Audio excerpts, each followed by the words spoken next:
করতে যাচ্ছি model activity task অষ্টম শ্রেণীর গণিত বিষয়ের।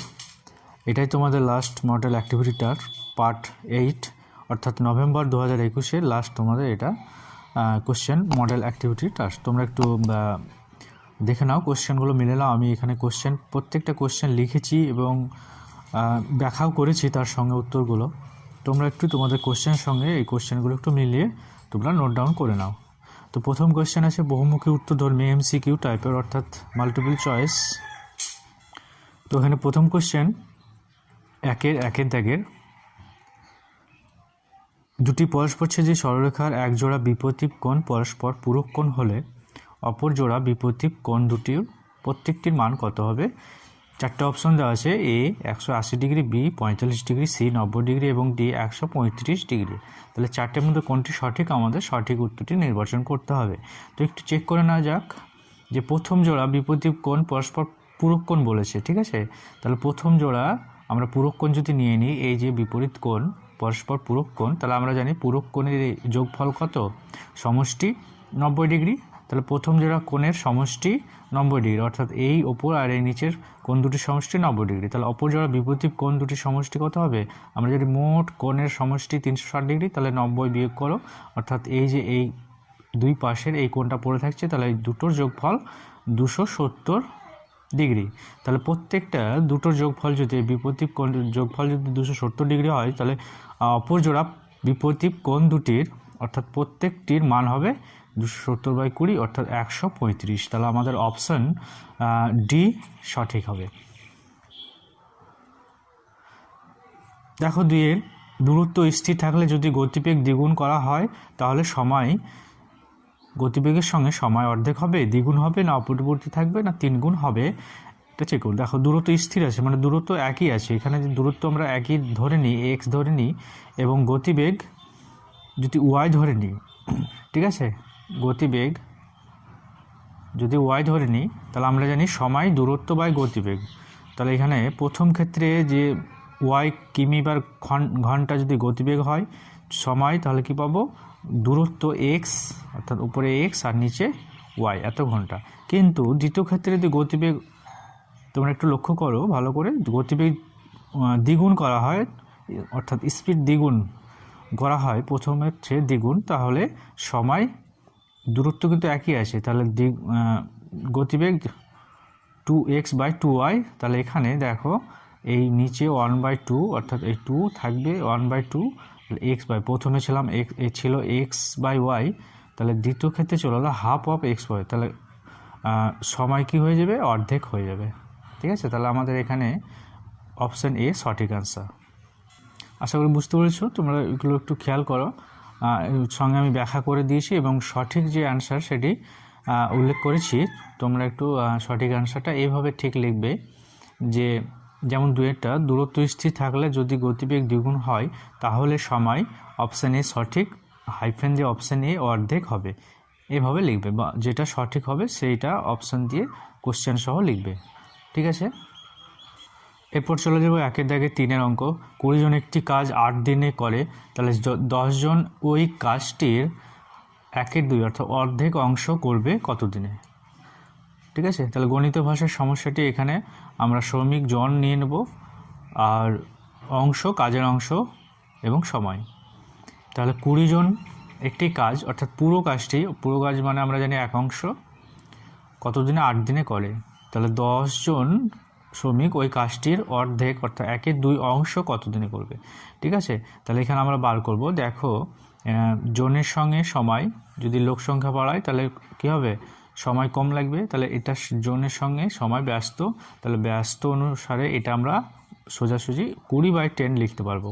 একই রকমভাবে অংশের সঙ্গে সময়, এটা যদি অংশের পরিমাণ কমে যায় তাহলে সময় কমে যাবে, এবং অংশের পরিমাণ, কাজের পরিমাণ বেড়ে গেলে সময় বেড়ে যাবে। তাহলে এটার সঙ্গে হচ্ছে ব্যস্ত, ঠিক আছে? তাহলে সরল সম্পর্ক, তাহলে সরল সম্পর্ক হলে এটা উল্টে যাবে, অনুপাতটা 1/2/1। তাহলে এটা কাটাকাটি করলে আমরা পাবো, দেখো 20/10, শূন্য কেটে দাও বা 2 দিয়ে 10 × 20, আর এখানে 2 নিচে থাকছে, তাহলে এই 2 কেটে গেল, তাহলে পড়ে থাকছে কত? 8। তাহলে 8 দিন। তাহলে আমাদের এখানে সঠিক আনসার বি হবে। তোমরা একটু দেখে নাও। এরপরে 4 দাগের অঙ্ক 1-4, যে এক ধরনের পিতলের তামা দস্তার পরিমাণের অনুপাত 5:2, এই ধরনের 28 কিলোগ্রাম, অর্থাৎ মোট পরিমাণ হচ্ছে 28 কিলোগ্রাম পিতলে তামা আছে। তাহলে পিতলের মধ্যে তামা কত আছে? 28 কিলোগ্রামের মধ্যে। এটা চেক করবো। তাহলে তামা আছে, তামা অনুপাতটাই যে প্রথমে তামা আছে, তাহলে তামার অনুপাত প্রথম হবে 5 বাই অনুপাতের যোগফল 5 + 2 অর্থাৎ 7, আর মোট কত গুণিত মোট হচ্ছে 28। তাহলে 5/7, এখানে কাটাকাটি করো, 4 × 7 = 28, 4 × 5 = 20। তাহলে তামা আছে আমাদের 20 কিলোগ্রাম, অর্থাৎ অপশান ডি সঠিক। 5 দেখো, বুলু ও তথাগত একটি কাজ একা একা যথাক্রমে 20 দিনে ও 30 দিনে করতে পারে। তাহলে দুজনে একসঙ্গে একদিনে করে, ঠিক আছে। তাহলে একা একা পৃথকভাবে বুলু করে 20 দিনে আর তথাগত করে 30 দিনে। তাহলে দুজনে একসঙ্গে কাজটা কত দিনে করবে? ওকে, তাহলে বুলু এখানে একটু চেক করে নিই, জাস্ট ছোট করে তোমরা দেখে নাও। বুলু 20 দিনে কাজ করে এক অংশ, পুরো অংশ কাজ করে, তাহলে বুলু একদিনে করে কত? 1/20 অংশ। ওকে, এবং তথাগত একই রকমভাবে একদিনে করে 1/30 অংশ, কারণ তথাগত 30 দিনে এক অংশ করে, তাহলে একদিনে 1/30 অংশ। তাহলে দুজনে একদিনে করে, দুজনের একদিনের হিসাবটা যোগ করে নাও, 1/20 যোগ 1/30 অংশ। এখানে চেয়েছে এটা যে একদিনে কত অংশ কাজ করে। তাহলে আমাদের অপশান এখানে সি সঠিক হবে। 5 দাগে দেখো যে এখানে PQR একটি ত্রিভুজ দিয়েছে, যেখানে কিউ কোণটা এবং আর কোণটা সমান। তাহলে এই চিত্র অনুসারে A, B, C, D 4টে অপশন দিচ্ছে। এই সম্পর্ক, কোন সম্পর্কটা সঠিক হবে? ঠিক আছে, তাহলে এখানে কিউ আর আর কোণটা যেহেতু সমান, তাহলে এই বাহুটা আর এই বাহুটাও সমান হবে। ঠিক আছে, তাহলে PQ আর PR এর মধ্যে সমান সম্পর্ক আসবে। তাহলে PQ যেখানে দেখবো আমরা, তার সঙ্গে যদি PR তুলনা করি তাহলে সমান আসবে। তাহলে দেখো, তাহলে পি কোণটা আমরা এখন বার করে নেব। পি কোণটা কত পাবো? এই দুটো কোণ, ত্রিভুজের 3টে কোণের সমষ্টি 180 থেকে এই দুটো কোণ বিয়োগ করো, তাহলে আমরা পাচ্ছি পি কোণটা 180 মাইনাস এটা 100, তাহলে 80 ডিগ্রি।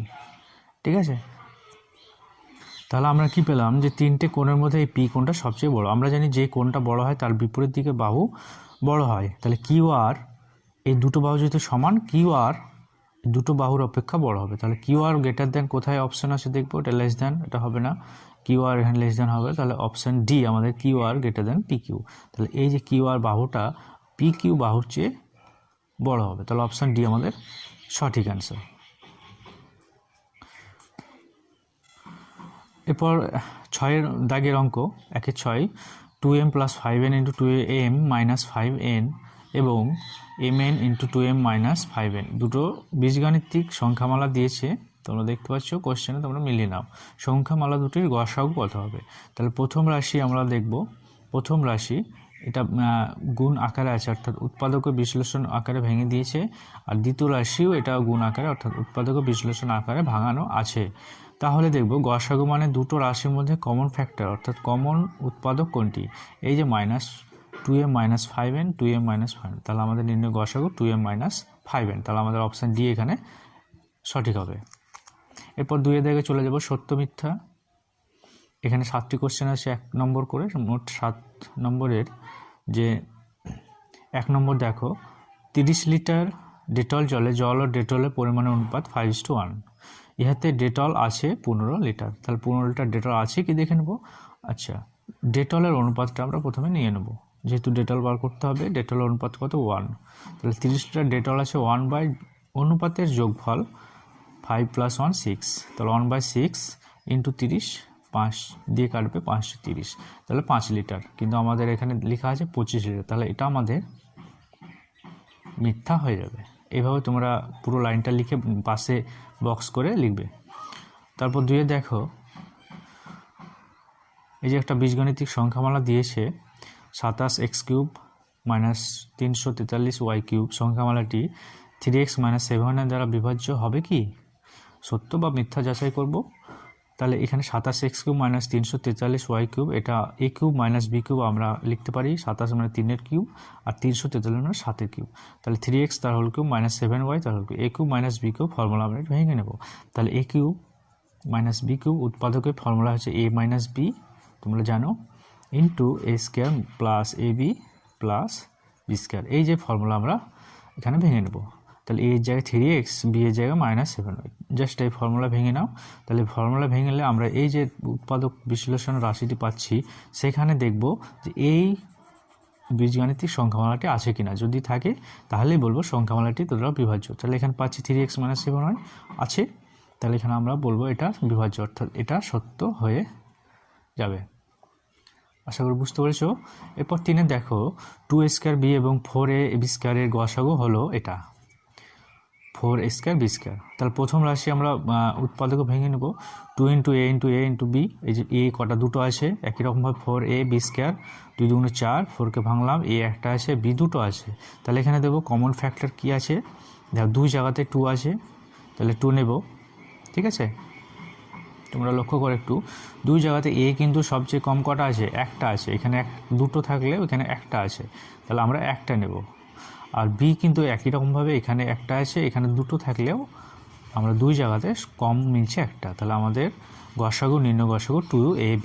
আশা করি বুঝতে পেরেছো। কিন্তু এখানে আছে 4a² b², তাহলে এটা কিন্তু লসাগু, চাইলে এটা হয়ে যেত, কিন্তু বলেছে গসাগু, তাহলে এটা আমাদের মিথ্যা। আশা করি বুঝতে পেরেছো। 4 নম্বর, x² by a plus x² by a plus a² by x সমান সমান এটা এই ইকুয়াল টু এই সমান চিহ্নটা সিদ্ধ হবে কি, মানে উভয় পক্ষ বামপক্ষ ডানপক্ষ সমান হবে কি, যদি সমান হয় সত্য, না হলে মিথ্যা। বামপক্ষ চেক করি আমরা, বামপক্ষ বলে বামপক্ষ রাশিটা টুকেছি, তাহলে এখানে লসাগু a × x ax, আর এই কোণাগুণি এটা গুণ হয়ে যাবে x এর সঙ্গে x² সঙ্গে x, তাহলে x³ প্লাস একই রকমভাবে কোণাগুণি গুণ করলে a³। তাহলে ডান পক্ষের সঙ্গে যে দেখতে পাচ্ছ তোমার রাশিটা ডান পক্ষের সঙ্গে সমান হচ্ছে না, তাহলে এটা আমাদের সমান হচ্ছে না, যেহেতু এটা মিথ্যা। হারুন চাচা একদিনে কোনো কাজের 1/10 করেন, সম্পূর্ণ কাজটি করতে হারুন চাচার 10 দিন সময় লাগবে, এটা সত্য না মিথ্যা যাচাই করব। তাহলে হারুন চাচা যেহেতু 1/10 কাজ করে একদিনে, তাহলে 1 অংশ অর্থাৎ পুরো অংশ কাজ করবে কত, 1 এই যে 1/10 নিচে যদি লিখি, এই 10টা কিন্তু ওপরে উঠে যাবে, তাহলে ঠিক আছে। তাহলে ওপরে উঠে গেলে আমরা লিখব 1 × 10, তাহলে এটা সমান সমান কত পাবো, 10 দিন। তাহলে পুরো কাজটি করে 10 দিনে, তো সেটাই বলেছে যে হারুন চাচা 10 দিন সময় লাগবে পুরো কাজটি করতে, তাহলে এটা সত্য। দেখো 2/7টা 2.25 টাকা, 5টা শতকরা 4.5, কার 5 টাকার, ওকে। তাহলে 5 টাকার মধ্যে কত পাবো, 2.25, তাহলে 1 টাকার মধ্যে কত, 2.25 বাই 5 টাকা, তাহলে 100 টাকা, অর্থাৎ শতকরা যেহেতু বার করতে হবে, তো 100 টাকার মধ্যে কত সেটা বার করবো। তাহলে 2.25 বাই 5 × 100, এটা 5 20 100 কাটাকাটি করলে, তাহলে 20 সঙ্গে 2.25 গুণ করলে আমরা কিন্তু পাবো 2.5 টাকা, তাহলে এটা আমাদের সত্য, এটাও আমাদের সত্য হয়ে যাবে। আশা করি বুঝতে পেরেছো। এরপর চলে যাবো সংক্ষিপ্ত উত্তরধর্মী প্রশ্ন 3 দাগের। এখানেও কোশ্চেনগুলো আমি বড় শর্টটায় কোশ্চেনগুলো সব লিখেছি, তোমরা কোশ্চেনগুলো মিলিয়ে নাও তোমাদের কোশ্চেন পেপার কোশ্চেনের সঙ্গে, আর তার সঙ্গে অ্যান্সারগুলোও লিখেছি, তোমরা ঠিক এভাবে অ্যান্সারগুলো লিখে নাও। তাহলে ত্রিভুজ ABC, এখানে চিত্রে ত্রিভুজ ABC এর AB সমান AC, অর্থাৎ এই বাহুটার সঙ্গে এই বাহুটা, এবং BAC উপরের A কোণটা 70 ডিগ্রি। তাহলে ABC এবং ACB এর পরিমাপ নির্ণয় করো। ABC আর ACB অর্থাৎ B কোণটা আর C কোণটা বার করতে হবে, ঠিক আছে। তাহলে দেখে নাও যে ত্রিভুজ ABC এর বলে দিয়েছে এর AB সমান AC, এবং তাহলে কি বলতে পারবো, যদি AB সমান AC হয় তাহলে ত্রিভুজটা কি সমদ্বিবাহু ত্রিভুজ, আর সমদ্বিবাহু ত্রিভুজ হলে যে বাহু দুটো সমান, এই বাহু দুটো সমান আমরা দেখতে পাচ্ছি, তার অনুরূপ বাহু কোণ দুটো কি হয়, সমান হয়। তাহলে অ্যাঙ্গেল ABC সমান ACB সমান x ডিগ্রি। তাহলে এখানে আবার দেওয়া আছে ত্রিভুজ ABC এর অ্যাঙ্গেল BAC 70 ডিগ্রি। তাহলে ত্রিভুজ ABC এর আমরা জানি 3টে কোণের সমষ্টি 180 ডিগ্রি, সেটা লিখেছি angle ABC angle ACB plus angle BAC সমান 180 ডিগ্রি। তাহলে ABC আর ACB x যেহেতু ধরেছি, তাহলে এখানে এই জায়গায় দু জায়গায় x degree plus x degree, আর বিএসি এটা বলে দিয়েছে কত 70 সমান 180 ডিগ্রি। তাহলে x plus x 2x degree সমান সমান 180, এই 70টার দিকে নিয়ে চলে এসো মাইনাস 70, তাহলে 180 70 বিয়োগ করলে 110, তাহলে 2x সমান 110, তাহলে x সমান কত পাবো 2 দিয়ে ভাগ হয়ে যাবে, তাহলে 110/2 তার মানে 55 ডিগ্রি। তাহলে আমাদের এই যে এইটা এক্স ডিগ্রি ধরেছিলাম, এটাও এক্স ডিগ্রি ধরেছিলাম, তাহলে আমাদের কোণ এসিবি 55 পেলাম এবং এবিসি 55 পেলাম এবং এসিবি নির্ণয় এসিবি 55 ডিগ্রি। এই ছিল আমাদের অ্যান্সার। দুই দাগের দুটি সমান মাপের কোটায় মিশ্র চায়ের আসাম চা ও দার্জিলিং চায়ের পরিমাণ অনুপাত যথাক্রমে 5:18 এবং 2:3। কোন কোটায় আসাম চায়ের পরিমাণ বেশি আছে? ঠিক এভাবে অ্যান্সারটা লিখবে, অনেক সহজ আছে এবং ছোটো অ্যান্সার। যে প্রথম কোটায় চেক করবো আসাম চা দার্জিলিং চা কত আছে 5:18, সেটা লিখেছি। আর দ্বিতীয় কোটায় আসাম চা এবং দার্জিলিং চা কত আছে 2:3। ঠিক আছে, এখানে কিন্তু বের করতে হবে যে কোন কোটায় আসাম চা বেশি আছে। তাহলে আসামের অনুপাতটা কোথায় ছিল, প্রথমে না দ্বিতীয় ছিল? প্রথমে কিন্তু আসামের অনুপাত ছিল, তাই আমরা কিন্তু উভয় কোটায় এই যে আসাম চার অনুপাত প্রথমে, উভয় কোটায় আসাম চা আমরা তুলনা করব। তাহলে তুলনা করতে গেলে কিন্তু এখানে দার্জিলিং চাটা অনুপাতটা সমান করতে হবে। তাহলে দার্জিলিং চা অনুপাতটা কত আছে 18 প্রথম কোটায়, তাহলে দ্বিতীয় কোটায় এখানে 18 করতে হবে। তাহলে 3-এর সঙ্গে কত গুণ করলে 18, 6 গুণ করলে 18, তার মানে উভয় অনুপাতে 6 দিয়ে গুণ করে যাও। এই যে 6 দিয়ে গুণ করেছি, ঠিক আছে। তাহলে 6 × 12 আর 318। তাহলে দেখো লক্ষ্য করো, প্রথম কোটায় দার্জিলিং চা 18 অনুপাত পেলাম, দ্বিতীয় কোটায় দার্জিলিং চাও 18 অনুপাত পেলাম। তাহলে সমান করে দিয়েছি দার্জিলিং চা। তাহলে পড়ে থাকছে আমাদের আসাম চা প্রথম কোটায় এবং দ্বিতীয় কোটায়, সেটা তুলনা করব। দেখব প্রথম কোটায় আসাম চা কত 5 ভাগ এবং দ্বিতীয় কোটায় আসাম চা কত 12 ভাগ। তাহলে অবশ্যই দ্বিতীয় কোটায় তোমরা দেখছো 12 বেশি হচ্ছে। তাহলে অ্যান্সারটা এভাবে লিখবো যে দ্বিতীয় কোটায় আসাম চা বেশি আছে। ঠিক আছে, তোমরা এইভাবে ঠিক অ্যান্সারটা লিখবে। এরপরে গণিত ভাষায় একটা সমস্যা দেওয়া আছে গরুর সংখ্যা আর সময় আর খড়ের পরিমাণ, তিনটে এখানে রাশি দেওয়া আছে। গরুর সংখ্যা যদি 8টা হয় তাহলে সময় 15 দিন, খড় খায় কত 4 কাহন। তাহলে 10টি গরু সময় 72 দিনে কত কাহন খড় খাবে, সেটা একটা সম্পর্ক তৈরি করতে হবে। এখানে সময় দেখো কোশ্চেন, সময় স্থির থাকলে গরুর সংখ্যার সঙ্গে খড়ের পরিমাণের সমানুপাত সম্পর্কটি লেখো। তাহলে কি স্থির আছে সময়, ঠিক আছে, অর্থাৎ এটা স্থির আছে সময়টা। তাহলে বাকি পড়েছে গরুর সংখ্যা, যে গরুর সংখ্যা এবং খড়। তাহলে তোমরা এখান থেকে দেখতে পাচ্ছ গরুর সঙ্গে খড় এর সম্পর্কটা কি হবে। সময় স্থির থাকলে গরুর সংখ্যা যদি বেশি হয় বাড়ালে বা কমালে, যদি ধরে নাও গরুর সংখ্যা বাড়িয়ে দিলাম, তাহলে খড়ের পরিমাণ কি অবশ্যই বেশি লাগবে। একই রকমভাবে গরুর সংখ্যা যদি কমিয়ে দিই খড়ের পরিমাণও কম লাগবে। তাহলে দুটো একই সঙ্গে বাড়ছে এবং একই সঙ্গে কমছে ইহাদের মধ্যে, তাহলে সম্পর্কটি হলো সরল সমানুপাত। আশা করি বুঝতে পেরেছ। এরপর চলে আসো 2-এর। গরুর সংখ্যা যদি স্থির থাকে, এখানে লক্ষ্য করো গরুর সংখ্যা স্থির, মানে এটা যদি একই রেখে দিই তাহলে সময়ের সঙ্গে খড়ের পরিমাণ কি সম্পর্ক হবে। তাহলে গরুর সংখ্যা স্থির থাকলে সময় বেশি, যদি অনেক সময় ধরে আমরা গরুটা রাখি তাহলে খড় কী হবে বেশি লাগবে, তাই তো। তাহলে সময় বেশি হলে, অর্থাৎ গরুগুলো অনেক সময় ধরে থাকলে খড় আমাদের দিতে হবে। তাহলে সময় বেশি হলে খড়ও বেশি লাগবে। একই রকমভাবে কম সময় থাকলে খড় কম লাগবে। তাহলে এভাবে ঠিক আমি যেভাবে লিখেছি অ্যান্সার উত্তর সেভাবে লিখবে, এখন এ আর বি করে, যে গরুর সংখ্যা স্থির থাকলে সময় বেশি বা কম থাকলে এখানে হলে লিখবে, কম হলে খড় বেশি বা কম লাগবে। ইহাদের মধ্যে সম্পর্কটি হলো সরল সমানুপাত। অঙ্ক x² + px + q বীজগণিতিক সংখ্যামালায় p = a + b বলেছে এবং q = a × b বলেছে।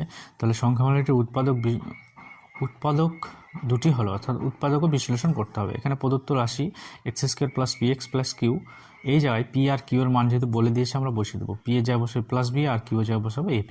ঠিক আছে, তাহলে এখানে পাবো আমরা x² প্লাস, এটা গুণ করে দাও, গুণ করলে পাবো a × x ax + b × s bx + ab। এবার এই দুটো রাশিতে কমন নিয়ে নাও। প্রথম দুটো থেকে কী কমন পাচ্ছি x, তাহলে x + a, আর দ্বিতীয় দুটো থেকে কমন পাচ্ছি b, তাহলে x + a পড়ে আছে। ঠিক আছে, বুঝতে পারছো।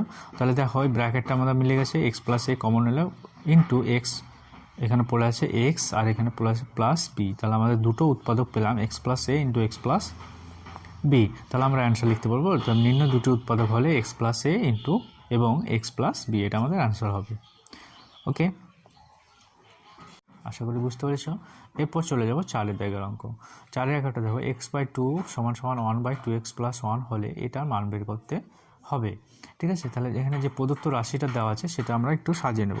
x/2 = 1/2x + 1, তাহলে এখানে আমরা এই 1/2xটা এদিকে নিয়ে এসো, x/2 - 1/2x = কত 1। তাহলে এখানে 1/2, দেখো নিচে 2 আছে, তাহলে 1/2 এখানে কিন্তু আমরা কমন নিতে পারবো। তাহলে পড়েছে x - 1/x = 1। ঠিক আছে, এই 2টা এখানে কোনাকুনি গুণ করলে x - 1/x = 2। এবার x - 1/x এই যে রাশিটা পেলাম এটা কিন্তু উভয় পক্ষ ঘন করে দাও, তাহলে x - 1/x = 3 সমান উভয় পক্ষ কিউব করে দাও, ঘন করে দাও, উভয় পক্ষ ঘন করে পাই 2 এর কিউব।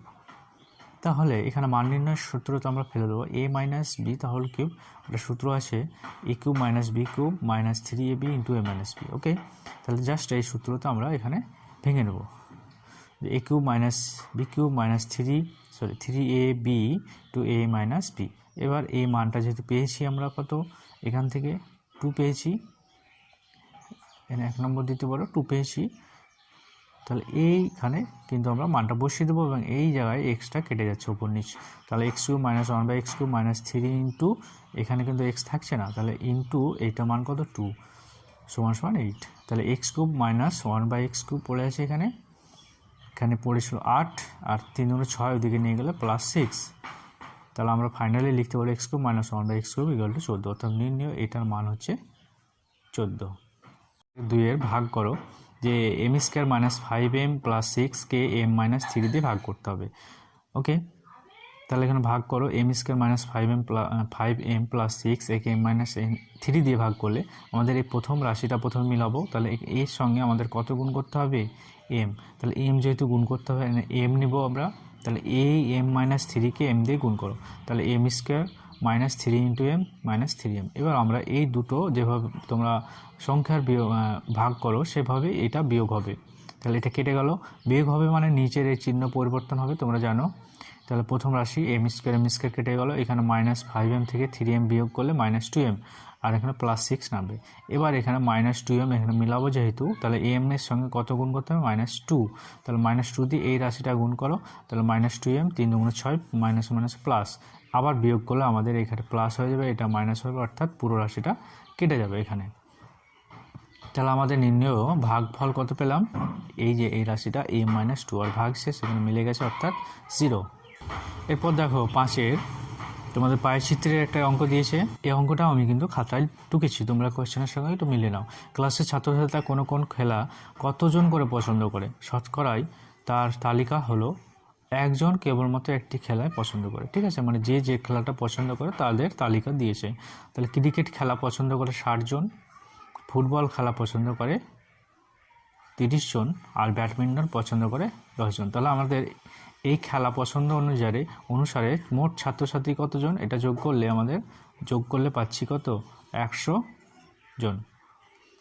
ওকে, দিয়ে কোশ্চেনে বলেছে পাইচিত্রে যে বৃত্তকলাগুলি তথ্যটির অংশগুলিকে বোঝাবে সেই বৃত্তকলাগুলির কেন্দ্র কোণগুলি নির্ণয় করো এবং তথ্যটির পাইচিত্র অঙ্কন করো। তাহলে কেন্দ্র কোণ নির্ণয় করার জন্য মোট শতকরা অংশ আমরা বার করব, এই যে যোগ করলাম মোট শতকরা অংশ আমরা যোগ করলে এখানে পাচ্ছি 100। তাহলে ক্রিকেট খেলা আমরা ভগ্নাংশ অর্থাৎ অংশ যদি বার করি আমরা, ক্রিকেট খেলা আমাদের মোট কতজন ছাত্র 60 জন, তাহলে 60 / মোট হচ্ছে 100 জন, তাহলে এখানে 0 কেটে দাও, এটা 6/10 আমরা 10 রাখবো, এখানে 2 দিয়ে আর কাটবো না, 10 রাখবো কাটার সুবিধার জন্য। ঠিক আছে, তাহলে কেন্দ্র কোণ 6/10 × 360, এখানে আবার 0 কেটে যাবে, তাহলে 6-এর সঙ্গে 36 গুণ করলে আমরা পাচ্ছি 216। আশা করি বুঝতে পেরেছো। একই রকমভাবে ফুটবল খেলার ভগ্নাংশ কত, মোট 30, মোট ফুটবল খেলা পছন্দ করে 30 আর মোট হচ্ছে 100, তাহলে 30/100, এখানে জাস্ট আমরা একটা 0 কেটে দেবো এবং নিচে 10 রাখবো, তাহলে কেন্দ্র কোণ 3/10 × 360, এখানে আবার 0 কেটে যাবে, 36কে 3 দিয়ে গুণ করলে আমরা পাবো 108। আর বাকি পড়ে থাকছে কি ব্যাডমিন্টন খেলার ভগ্নাংশ, আমার 10 জন পছন্দ করে, তাহলে 10/100, তাহলে এখানে জাস্ট একটা শূন্য কেটে দাও, তাহলে 1/10 এখানে, তাহলে কেন্দ্রকোণ 1/10 অংশটা গুণিত 360 ইন্টু এখানে আবার শূন্য কেটে যাবে, তাহলে 36 ডিগ্রি। তাহলে আমরা পাই চিত্রটা প্রথমে অঙ্কন করব। ঠিক আছে, এরকম একটা বৃত্ত নিয়ে নেবে তোমরা, কাঁটা কম্পাস দিয়ে একটা বৃত্ত টেনে নেবে, দিয়ে এই যে বাহুটা স্কেলে একটা সমান মূলবিন্দু থেকে কেন্দ্র থেকে একটা দাগ নিয়ে নেবে স্কেলে। এখান থেকে আমাদের দেখব যে এই 180 অর্থাৎ এই দাগের যেন পার হচ্ছে না এরকম একটা কোণটা আমরা বেছে নেব। কত? 108 ডিগ্রি। এই যে 108 ডিগ্রি এই কোণটা আমরা প্রথম বসাবো। তাহলে এখানে চাঁদা বসিয়ে এখানে এটা মেপে নেবে। ঠিক আছে, চাঁদা বসিয়ে মেপে নেবে, ঠিক মোটামুটি এরকম জায়গায় তোমাদের আসবে। এই ফোঁটা নিয়ে এখানে একটা যোগ করে নিলে, তাহলে 180 ডিগ্রি কার জন্য পেয়েছিলাম? ফুটবলের জন্য। তাহলে এই অংশটা আমাদের, এই কোণের অংশটা আমাদের ফুটবলের জন্য পেয়ে গেলাম। তাহলে বাকি আমাদের আছে 36 ডিগ্রি বা 36টা নিতে পারো, এখানে যে 36 কম ডিগ্রিটা কম আছে, তাহলে 36টা নেব। 36টা নিলে এইখানে আবার চাঁদা বসিয়ে দেবো, আর খাতাটা তোমরা এইভাবে ঠিক ঘুরিয়ে নেবে, এখানে চাঁদা বসিয়ে এখান থেকে আবার মাপবে, মোটামুটি এই জায়গায় এসে 36 পাবে, এখানে 36 ডিগ্রি আবার তোমরা অঙ্কন করে নেবে। ঠিক আছে, তাহলে বাকি আমাদের পড়ে থাকছে ক্রিকেট 216 ডিগ্রি, এটা আর আমাদের চাঁদা বসাতে হবে না, বাকি কোণটা আমরা অটোমেটিক পেয়ে যাব, কারণ মোট আমরা কোণ নিয়েছি 360 ডিগ্রি। তাহলে 360 ডিগ্রি আমরা কোণটা ভাগ করে নিয়েছি, তাহলে বাকি কোণটা অবশ্যই 216 ডিগ্রি পেয়ে যাব। কার জন্য? ক্রিকেট জন্য। তাহলে এইভাবেই তোমরা পাই চিত্রটা অঙ্কন করবে এবং নিচে লিখে দেবে এটা হলো পাই চিত্র। এরপর আমরা দেখব 6 দাগের। এখানে তোমাদের 6-এর 1-এর এবং 2-এর দুটি উপপাদ্য দেওয়া আছে। যুক্তি দিয়ে প্রমাণ করে যে ত্রিভুজের কোণ একটি বাহুকে বর্ধিত করলে যে বহিস্থ কোণ উৎপন্ন হয় সেটির পরিমাপ অন্তস্থ বিপরীত কোণ দুটির পরিমাপের যোগফলের সমান। উপপাদ্য 7 তোমাদের বইয়ে পেজ নম্বর 145 পৃষ্ঠা আছে। আমি বই খুলে তোমাদের উপপাদ্যটা দেখিয়ে দিচ্ছি।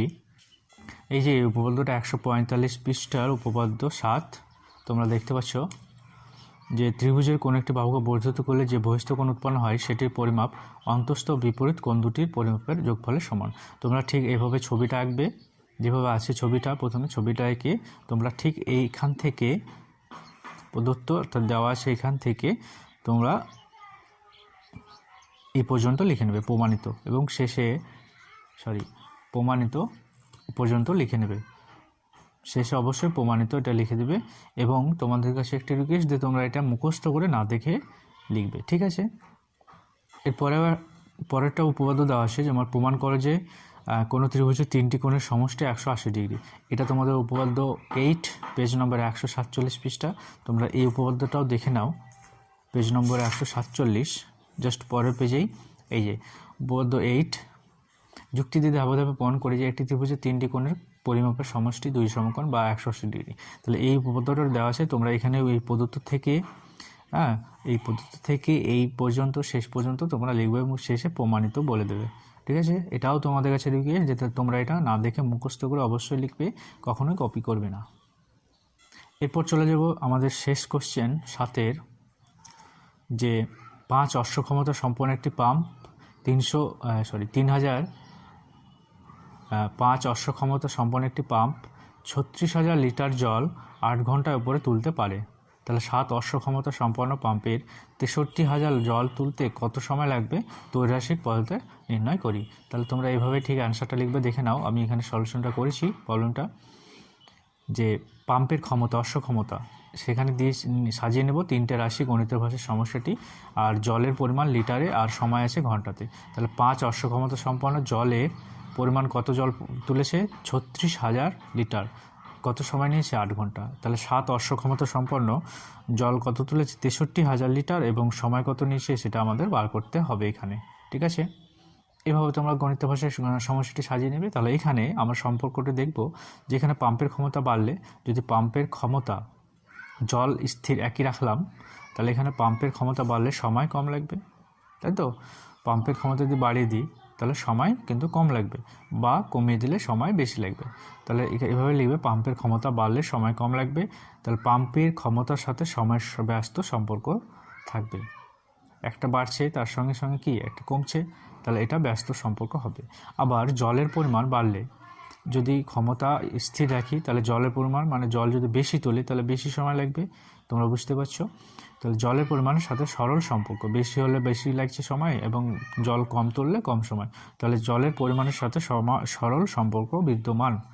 তাহলে নির্ণয় সময় আমরা ঘন্টা, যেহেতু প্রথমটা পেয়েছিলাম কি ব্যস্ত, তাহলে এই ব্যস্ত মানে এই অনুপাতটা আমাদের সোজাসুজি বসে যাবে 5/7, আর দ্বিতীয় জলের সম্পর্কটা পেয়েছিলাম কি সরল, সরল মানে এটা উল্টো করে লিখব, 63,000 ওপরে হবে, নিচে হবে 36,000 এবং এই সময়টা গুণ হয়ে যাবে। ঠিক আছে, এখানে আমরা কাটাকাটি যদি করি, তোমরা কাটাকাটিটাও দেখে নাও, 3টে শূন্য কেটে যাবে, 7 দিয়ে কাটলে 7 9 63 এবং 9কে 36 দিয়ে কাটলে 4 9 36, সর্বশেষ 8কে 4 দিয়ে 4 2 8, তাহলে পড়ে থাকে 5 2 10, তাহলে 63,000 লিটার জল তুলতে 10 ঘন্টা সময় লাগবে। এই ছিল আমাদের আজকেই মডেল অ্যাক্টিভিটি টাস্ক ক্লাস 8-এর গণিতের। আমরা আলোচনা করলাম, অ্যান্সারগুলো আলোচনা করলাম এবং শর্ট টাইপগুলো ব্যাখ্যা করেছি। তোমাদের ভিডিওটি যদি ভালো লাগে লাইক করো, শেয়ার করো বন্ধুদের সঙ্গে, আর চ্যানেলটি সাবস্ক্রাইব করে রাখো এবং সাবস্ক্রাইব করে পাশের বেল আইকনটি প্রেস করে থাকো যাতে সবার আগে এই নোটিফিকেশন তোমাদের কাছে পৌঁছে যায়। ধন্যবাদ।